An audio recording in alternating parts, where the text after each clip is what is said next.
Bapak Ibu Saudara sekalian, kita persiapkan bagian firman Tuhan untuk kita renungkan bersama pada hari ini dari kitab Filipi 4 ayat 6 sampai 7. Filipi 4 ayat 6 sampai 7. Kalau saudara sekalian sudah mendapat bagian ini, saya rindu saudara dan saya membaca bagian ini dengan bersuara ya, membaca bersama-sama bagian ini dengan bersuara ya. Filipi 4 ayat 6 sampai 7, demikian firman Tuhan 1 2 3. Janganlah khawatir tentang apapun juga. Saya pakai terjemahan kedua. Saudara silakan baca terjemahan pertama. Silakan ya. 1 2 3. Janganlah khawatir tentang apapun juga, tetapi nyatakanlah dalam segala hal keinginanmu kepada Allah dalam doa dan permohonan dengan ucapan syukur. Damai sejahtera Allah yang melampaui segala akal akan memelihara hati dan pikiranmu dalam Kristus Yesus. Demikian firman Tuhan. Bapak Ibu, tadi worship leader kita memulai dengan pernyataan satu penegasan yang baik menurut saya yang nyambung dengan perenungan kita pada hari ini. Mungkin hari ini saudara dan saya sedang ada dalam satu kondisi yang tidak baik-baik dalam usaha kita, pekerjaan kita, pendidikan kita, relasi kita. Tapi saudara memilih untuk tetap ada di rumah Tuhan, mengambil waktu terbaik. Dan mungkin juga sebagian besar kita menjalani kehidupan ini dengan rutinitas yang terlihat baik-baik saja. Tetapi sesungguhnya kalau kita mengevaluasi diri kita, mungkin kita ada di dalam kondisi yang sebenarnya kalau mau jujur kita ada dalam kondisi yang penuh dengan miris gitu ya. Penuh dengan perhatian, penuh dengan bagaimana kita membutuhkan pertolongan Tuhan yang sesungguhnya. Dan saudara, ada satu akhir-akhir ini memang ada satu istilah yang terus bermunculan yang saudara dan saya mungkin sudah terbiasa mendengar, juga ada gangguan kecemasan saudara. Dari istilah medis, gangguan kecemasan ini disebut dengan anxiety disorder saudara. Jadi orang yang gangguan kecemasan ini menurut medis menjelaskan bahwa kategori ini adalah kondisi orang yang secara mental itu dia ada dalam kondisi penuh dengan rasa takut, cemas, khawatir, dan berlebihan kondisinya, dan itu berangsur terus-menerus dengan durasi waktu yang cukup panjang, dan dia sendiri sulit untuk mengendalikan kondisi dirinya, bahkan itu mengganggu segala aktivitas hari-harinya, rutinitasnya. Dan kategori anxiety disorder ini berbeda dengan orang yang cemas sesaat atau cemas biasa, misalnya terlambat, aduh cemas, panik karena terlambat, berbeda saudara sekalian. Atau misalnya kondisinya misalnya dia terpotong tangannya sesaat itu, darah banyak, dia cemas. Tidak seperti itu. Tapi ini bicara tentang satu kondisi psikis yang benar-benar mengganggu dan dengan durasi yang panjang, bahkan diantaranya perawatan medis memberikan dukungan obat, memberi ketenangan. Nah, saudara dan saya memikirkan tentang kondisi ini memang kalau mau bicara tentang dampak atau akibat atau penyebab dari kondisi ini memang banyak faktor kehidupan. Orang yang mengalami kondisi ini memang ada di bawah tekanan kehidupan yang tidak mudah. Dia sendiri menghadapinya dengan standar kemanusiaan yang dia pikir, ekspektasi yang dia bangun, kemudian dia sulit sekali untuk mencapai semua itu, hidup di dalam kepanikan, ketakutan, semua hal sulit bagi dia untuk menempuh hidup. Nah, ini realita hidup saudara sekalian. Realita hidup, saya punya seorang teman dokter, ketika saya bertanya tentang kondisi sakit anxiety disorder ini, apakah dari sisi pelayananmu sering berhadapan? Dia bilang sangat sering. Bukan hanya dokter jiwa yang diberi perhatian, tetapi dokter-dokter umum pun sangat sering. Ketika orang berada sampai pada suatu kondisi penyakit kronis, kalau mau ditelusuri lebih jauh, sebenarnya berawal dari kecemasan seperti ini yang akhirnya berdampak sampai kondisi tubuhnya drop dan dia mengidap penyakit tertentu. Dan saudara sekalian yang terkasih, ternyata ini juga bisa dikatakan saudara sekalian salah satu faktor yang bisa memungkinkan orang sampai ada di dalam kondisi seperti ini juga adalah saudara dan saya pasti tentu sangat mengenal istilah ini, burnout saudara sekalian. Dan mungkinkah ada di antara kita yang hari ini datang dengan kondisi ini? Apa itu kondisinya? Saya bantu kita, mengingatkan kita lagi tentang kondisi ini saudara sekalian. Satu keadaan stres secara psikologi yang memang sangat ekstrim sehingga pribadi itu mengalami kelelahan emosional dan motivasi yang sangat rendah untuk bekerja dan beraktivitas.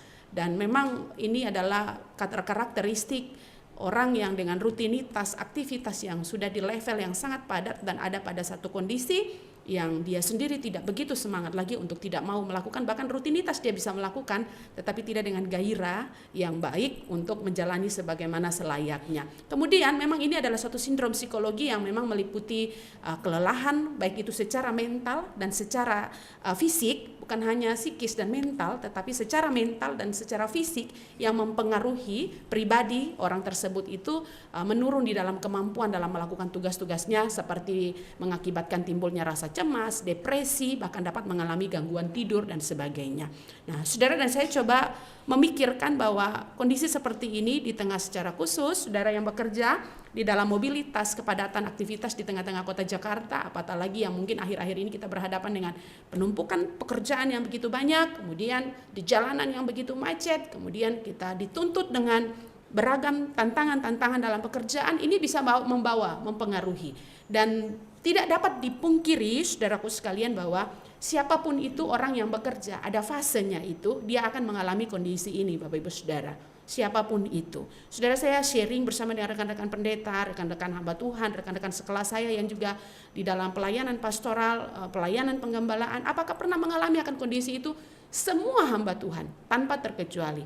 Bahkan di dalam level orang-orang yang bekerja dengan tanggung jawab yang begitu sangat besar pun, pasti ada satu fase akan mengalami ini. Tapi puji Tuhan, kalau anak-anak Tuhan di dalam kondisi tertentu, dia cepat peka dengan kondisi psikisnya, mentalnya, fisiknya, dia mampu menghadapinya. Nah, ini yang menjadi penekanan bagi saya dan saudara, untuk kita mau belajar bersama untuk mengenali dengan baik saudara sekalian ya, bahwa ternyata kondisi ini membuat kita sangat riskan ada di dalam kekhawatiran seperti firman Tuhan katakan, sangat riskan ada di dalam kondisi yang melampaui akal sehat kita berpikir dan seakan-akan kita menempatkan Tuhan itu posisinya terlalu jauh dengan kita, padahal sebenarnya saya dan saudara sekalian jemaat Tuhan mungkin tidak mampu mengenali akan kondisi fisik kita, kondisi mental kita dengan baik, dan kita tidak mampu mengambil sikap yang tepat untuk mengatasinya dengan baik. Maka mari saudara sekalian saya bantu kita untuk mengenali apa yang menjadi karakteristik yang tidak sehat secara emosi dalam diri kita,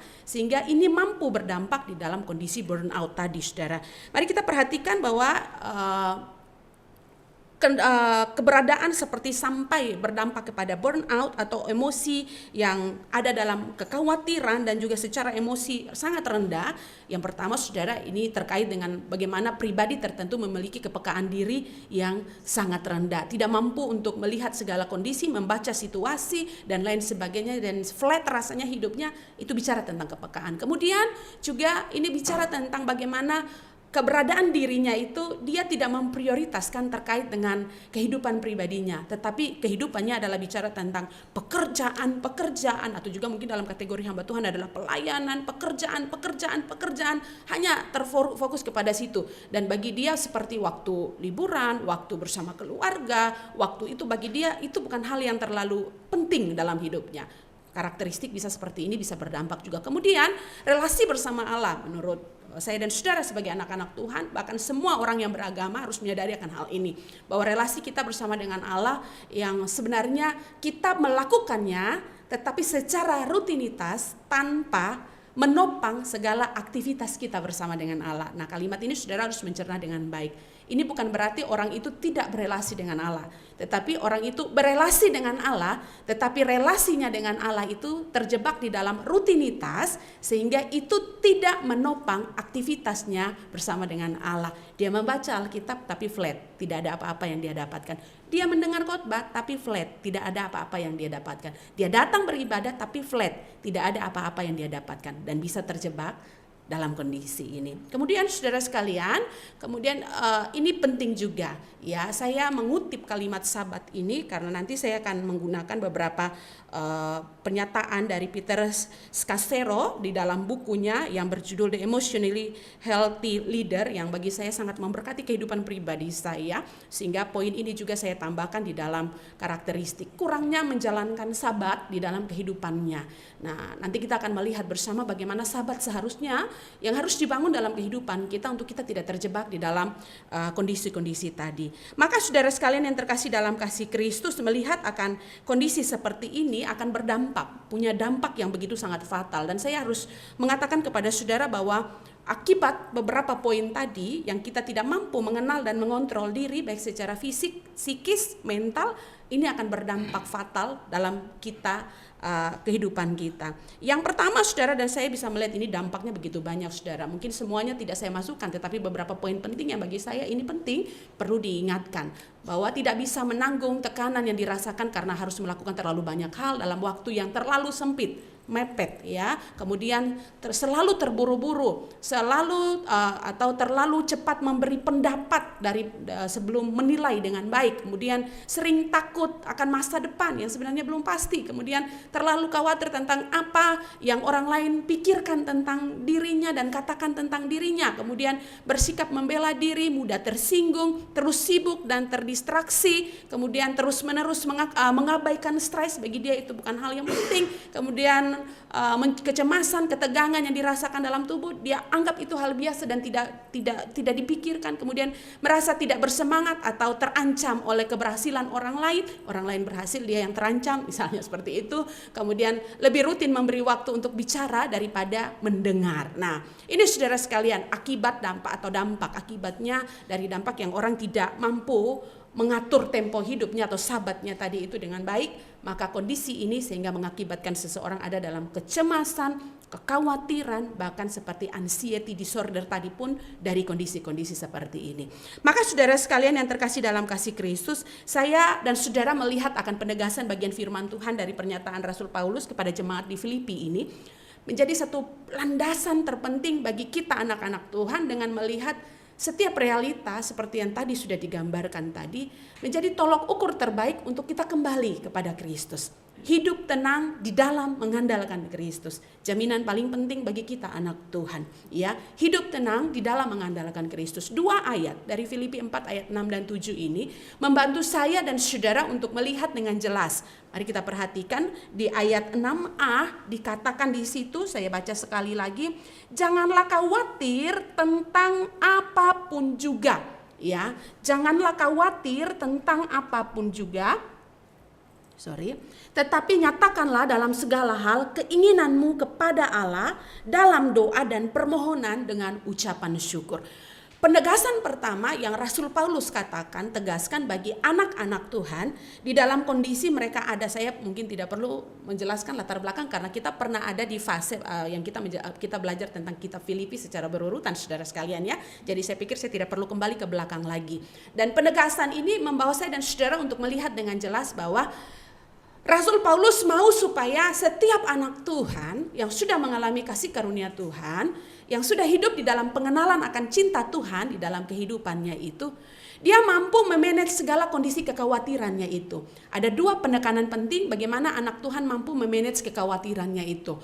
Manajemen kekhawatiran pertama yang ditawarkan oleh Rasul Paulus pada poin ini adalah yang pertama melalui doa yang menjadi gaya hidup. Ya, jadi kalau saudara dan saya kalau memperhatikan akan permainan kata dari versi bahasa aslinya, Rasul Paulus itu sebenarnya menggunakan doa yang tidak pernah putus dan itu sebagai gaya hidup terus menerus yang dilakukan dengan gairah kesadaran yang besar bersama dengan Tuhan. Nah, ini tawaran pertama yang Rasul Paulus berikan bahwa untuk mengubah kekhawatiran, anak Tuhan itu punya kehidupan doa yang terus menerus, yang lahir dari gairah yang besar bersama dengan Tuhan. Ya, jadi berdoa seperti saya dan saudara, kalau saya ajar kepada anak-anak saya bilang ada doa kilat ya. Doa kilat itu apa? Ketika kamu ada dalam kondisi tertentu, kamu tidak mampu untuk memiliki waktu yang panjang untuk berdoa bersyafaat kepada orang atau kondisi tertentu. Tapi di saat itu kamu berdoa, Tuhan tolong dia tidak mampu menangani hidupnya, bantu dia. Saya bilang itu doa kilat kepada anak-anak saya. Misalnya kamu di jalan, ketemu ada oma-oma, opa-opa yang mau nyebrang jalan dan kamu anak kecil, kamu nggak bisa punya kemampuan untuk menolong, tapi kamu bisa berdoa. Doanya seperti apa? Tuhan tolong dia, selamatkan dia. Bagi saya itu doa kilat yang kita ungkapkan. Tapi itu pun apapun itu versi definisi yang saya dan saudara mau bangun tentang kehidupan doa saudara dan saya, tapi dasar terpentingnya yang Rasul Paulus mau tekankan bagi saya dan saudara adalah doa itu harus lahir dari gairah.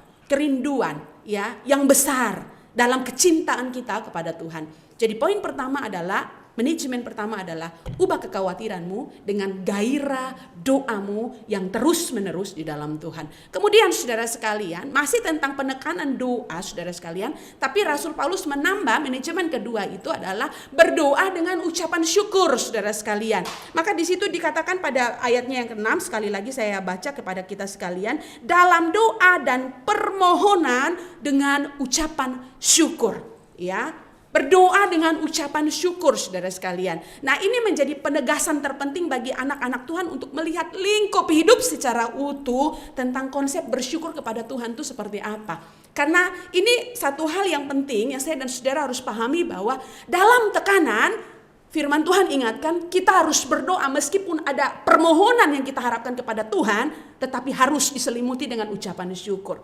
Ya, dalam kesesakan, bahkan dalam kondisi yang sulit sekali untuk kita tidak mampu menghadapi kondisi itu, tapi Rasul Paulus dan melalui kebenaran firman Tuhan ini mengingatkan untuk saya dan saudara menyelimuti setiap dari permohonan kita itu dengan ucapan syukur. Kenapa ucapan syukur itu penting, saudara? Karena ucapan syukur itu akan membingkai segala konsep kita untuk kita melihat tentang berkat kasih setia Allah yang sudah kita terima dibandingkan masalah kehidupan, tantangan berat yang sedang kita alami. Maka ini penting sekali saudara, bahwa berdoa dengan ucapan syukur. Dan saudara sekalian, manajemen ketiga yang Rasul Paulus bantu kepada saya dan saudara malam hari ini untuk melihat adalah bagaimana ketenangan yang melampaui akal. Ini saudara, perhatikan di ayatnya yang ke-7 Rasul Paulus katakan, damai sejahtera Allah yang melampaui segala akal akan memelihara hati dan pikiranmu dalam Kristus Yesus. Saudara bisa membayangkan kalimat ini dengan pemaknaan yang sederhana seperti apa? Adakah orang yang mampu memahami damai sejahtera di dalam hatinya itu melampaui akal sehatnya? Saudara bisa mengerti kalimat ini? Rasul Paulus mau katakan kepada saya dan saudara, ada penegasan pada bagian ini, yang memelihara hati dan pikiranmu dalam Kristus. Penekanannya ada di dalam Kristus. Artinya penegasan kalimat ini Rasul Paulus mau bicara bahwa lihat kepada teladan Kristus, lihat kepada karakteristik Kristus, lihat kepada teladan yang sudah Kristus lakukan. Meskipun di dalam kecemasan yang sangat fatal sekalipun, dalam pergumulan tekanan yang sangat berat sekalipun, dia mampu menjalani itu semua dengan kondisi damai di dalam Allah. Maka saudara dan saya dibawa untuk melihat bahwa orang-orang yang ada dalam kesulitan hidup, kecemasan hidup, tantangan kehidupan, pergumulan berat dalam hidupnya, dia akan mampu menghadapi kondisi itu kalau hidupnya ada di dalam Kristus. Ini penegasannya saudara. Karena Kristus menjadi jaminan yang sudah memulai bagaimana kehidupan yang tidak nyaman sekalipun, tetapi tetap struggle, mampu menjalaninya sampai akhir. Jadi ketenangan yang melampaui akal ini, itu bukan bicara tentang akal manusia biasa yang mampu mengelola kehidupan dirinya sendiri untuk dia sendiri keluar dari tekanan hidup yang berat. Tetapi bagaimana ia memberi hidupnya sepenuhnya kepada Kristus yang sudah melakukan bagian terbaik, yang melampaui akal sehat kita manusia untuk mencerna mungkin tidak bisa secara manusia, tetapi dia sudah melalui semua itu. Maka ayo saudara sekalian, manajemen ini membawa saya dan saudara 3 poin ini untuk kita pun sendiri mengambil langkah yang tepat, ya. Mengambil langkah yang tepat untuk kita menjalani kehidupan, ritme hidup ini dengan benar. Maka mari kita melihat bersama apa langkah tepat. Ambil langkah tepat untuk memperlambat tempo hidup kita ketika kita ada di dalam beragam tantangan, kesulitan, pergumulan yang berat ini. Dan seperti yang saya katakan tadi, kalau Rasul Paulus mendasarinya dengan datang kepada Kristus, berdoa, bergairah dalam ucapan syukur. Dan ini juga membawa saya dan saudara untuk menemukan padang gurun kehidupan kita bersama dengan Allah. Padang gurun kehidupan kita bersama dengan Allah, banyak orang mengartikan padang gurun itu bicara tentang kehidupan yang kering, sukar, sulit untuk dilalui. Tetapi di tengah padang gurun kehidupan itu, temukan itu tetapi bersama dengan Allah. Ketetapannya jelas saudara sekalian, ambil ritme hidup ini dengan punya sahabat. Kalau dunia sekuler memberi gambaran kepada saya dan saudara bahwa sahabat itu seperti gambarannya kerja berhenti. Ya, jadi ada kerja berhenti. Tetapi kalau dalam gambaran ritme hidup yang harus kita bangun bersama dengan Allah, sahabat sesungguhnya yang harus kita nikmati dalam ritme tempo hidup itu untuk kita menikmati ketenangan di dalam Allah adalah kerja sahabat. Ritme itu harus berjalan seimbang.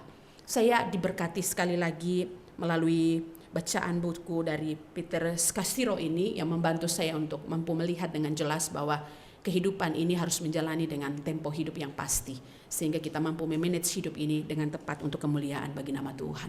Kemudian saudara sekalian, mari kita mendirikan sebuah aturan hidup. Ya, perlu untuk mendirikan sebuah aturan hidup.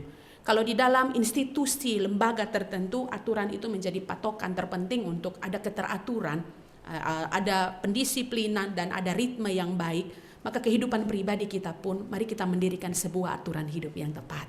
Ya, ada orang tidak mampu untuk mengontrol makan minumnya dengan baik, penting untuk mendirikan aturan hidup. Ada orang tidak mampu untuk mengontrol waktu istirahatnya dengan baik, penting untuk mendirikan sebuah aturan hidup yang baik juga. Sekali lagi pada bagian ini,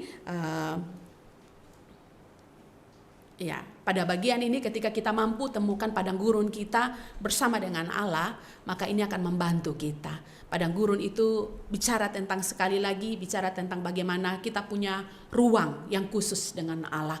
Kita punya waktu yang khusus dengan Allah.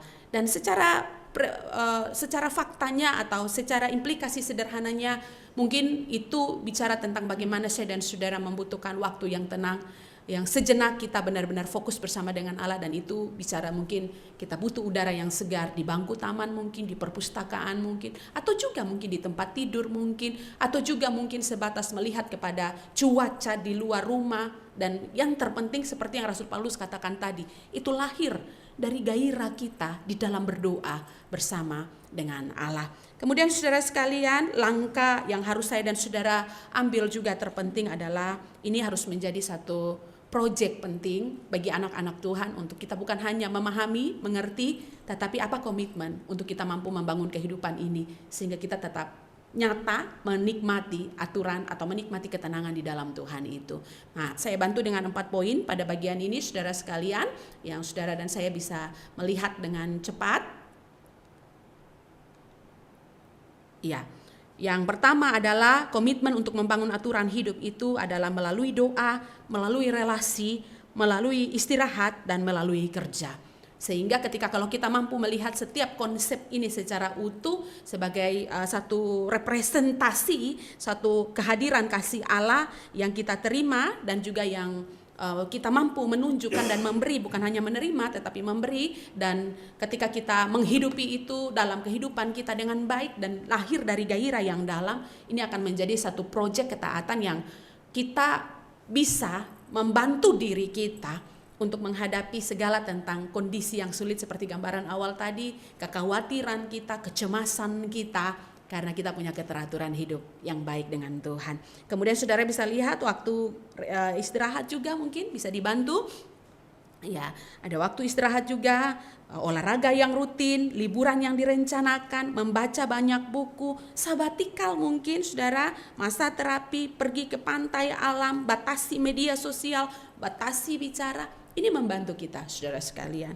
Dan juga mungkin di dalam dunia kerja, pengembangan pribadi, membimbing rekan-rekan tim penata layan, berkhotbah, mengajar, atau juga membuat vlog-vlog pemberitaan firman Tuhan melalui media sosial, atau juga mengembangkan rencana, melatih pelayanan, atau mengawasi keuangan keluarga. Dan semua lingkup itu kita bisa menikmatinya sebagai satu ritme kerja kita dengan keteraturan yang baik. Karena kita tahu semua yang kita jalani itu ada gairah yang besar di dalam relasi yang kuat kuat dengan Tuhan. Kemudian yang terakhir seperti relasi, kegiatan santai bermakna seperti bersama dengan pasangan, kebersamaan keluarga, menjaga hubungan, bimbingan teratur secara melalui mentor-mentor rohani, kebersamaan dengan teman-teman, ikut serta dalam kegiatan keluarga besar, liburan keluarga dan sebagainya. Semua ritme ini membantu saya dan saudara untuk benar-benar menghayati betapa besar kasih Allah yang kita terima, kemudian kasih Allah itu kita transferkan kepada kehidupan sesama kita. Dan saya sungguh merindukan saudara sekalian, ketika hal-hal positif ini kita melihat dengan kacamata iman seperti kebenaran firman Tuhan, ini akan membantu kita untuk menjalani kehidupan kita dengan tenang, tetapi dengan tenang dan mampu memanage dengan baik segala tantangan kekhawatiran, kecemasan, dan kebimbangan di dalam kehidupan kita. Saudara, saya rindu pertanyaan ini menjadi refleksi yang baik untuk saudara secara pribadi, berenung dan menjawab untuk melakukannya di dalam kehidupan kita. Mari memperhatikan pertanyaan ini, saudara sekalian. Apakah yang sekarang ini Anda lakukan yang bisa memupuk jiwa Anda di dalam memenuhi dengan sukacita? Apakah hal-hal tertentu Anda akan siap untuk melakukannya? Apa hal itu? Secara konkret pikirkan yang bisa menumbuhkan dan memenuhi sukacita itu di dalam dirinya. Pikirkan secara konkret hal-hal seperti apa. Sembari saudara berpikir seperti contoh-contoh tadi atau hal-hal proyek-proyek tadi yang sudah disampaikan. Kemudian saudara sekalian, orang, tempat, atau aktivitas seperti apa yang perlu Anda hindari, ya, yang membuat Anda kering atau sulit berfokus kepada Kristus. Mungkin lingkungan pergaulan saudara ada orang-orang yang mungkin sangat menyakitkan, mungkin sangat juga membuat kondisi mental saudara kerdil. Memang kita butuh waktu, apakah kita harus menghindari sesaat? Pikirkan itu untuk kesehatan mentalmu, untuk kondisimu, sembari engkau datang dan berfokus kepada Kristus. Kalau hal-hal itu membuat engkau tidak berfokus kepada Kristus. Kemudian saudara sekalian, kegiatan apa yang harus Anda lakukan untuk mempengaruhi ritme Anda di dalam musim kehidupan saudara? Anak-anak muda yang suka berlibur ke luar negeri mungkin, yang sudah punya planning mungkin, atau di dalam waktu durasi yang dekat ini saudara mungkin berencana untuk olahraga bersama mungkin. Coba pikirkan secara konkret, secara praktis untuk saudara lakukan. Kiranya bagian kebenaran firman Tuhan ini membantu saya dan saudara untuk menghidupi implikasi dari 3 manajemen kehidupan menghadapi kekhawatiran yang sudah Rasul Paulus katakan kepada kita di dalam menjalani kehidupan ini. Tuhan Yesus memberkati kita. Mari kita berdoa.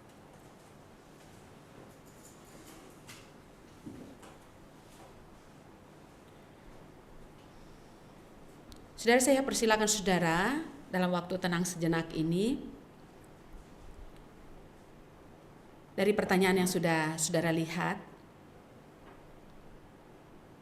apakah ada pergumulan tertentu yang sungguh saudara sedang ada di dalam kecemasan, kekhawatiran, kebimbangan, tekanan, dan saudara butuh berfokus kepada Tuhan. Tetapi ada tekanan tertentu dan itu membuat saudara sulit sekali berfokus kepada Kristus. Dengan tenang di hadapan Tuhan, mengoreksi dirimu secara pribadi. Dan dengan jujur, ngomong sama Tuhan.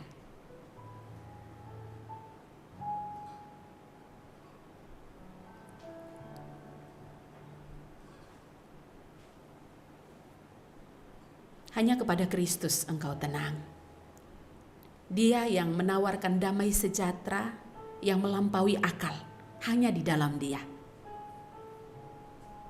Dan Dia terus membuka tangannya, membuka dirinya untuk engkau tak datang bukan hanya sebatas rutinitas, tetapi dengan gairah, dengan kerinduan yang besar untuk membangun waktu-waktu pribadi dengannya yang berkualitas. Datang kepada Tuhan, jujur dan ngomong kepadanya.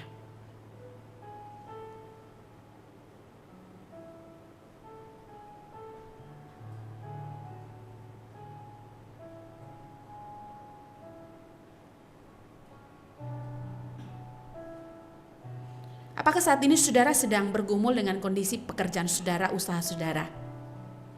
Saudara tertekan dalam kondisi itu. Ngomong sama Tuhan. Jujur sama Tuhan.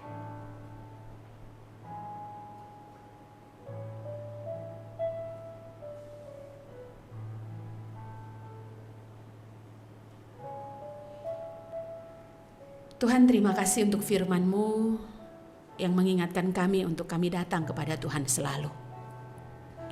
Kami diingatkan untuk mengatur ritme hidup kami, tempo hidup kami dengan tepat untuk fokus kepada Kristus. Bantu kami, kalau tempo hidup yang kami jalani ini mengejar ekspektasi diri kami sehingga kami mengabaikan Engkau. Dalam kualitas waktu pribadi kami dengan Tuhan, kami berjalan begitu saja dengan tempo irama yang kami bangun sendiri. Dan boleh jujur itu yang menjadi dampak-dampak kecil yang menjadi benih yang membuat kami tanpa sadar memupuk banyak kekhawatiran, kegelisahan dan kecemasan. Kami mau datang kembali kepada Tuhan. Kami mau jujur dan terbuka dengan segala kondisi, situasi, keadaan kami dan belajar mengenal diri kami dengan baik. Dengan terus bergantung penuh kepada Tuhan yang membantu kami untuk kami mampu mengatur ritme hidup ini dengan tepat sesuai dengan tempo yang Tuhan mau. Terima kasih Tuhan. Hamba-Mu sudah selesai berbicara. Kebenaran firman-Mu ya dan amin. Terus memberkati semua jemaat Tuhan, setiap kami yang telah mendengarnya. Dalam nama Yesus kami berdoa. Amin.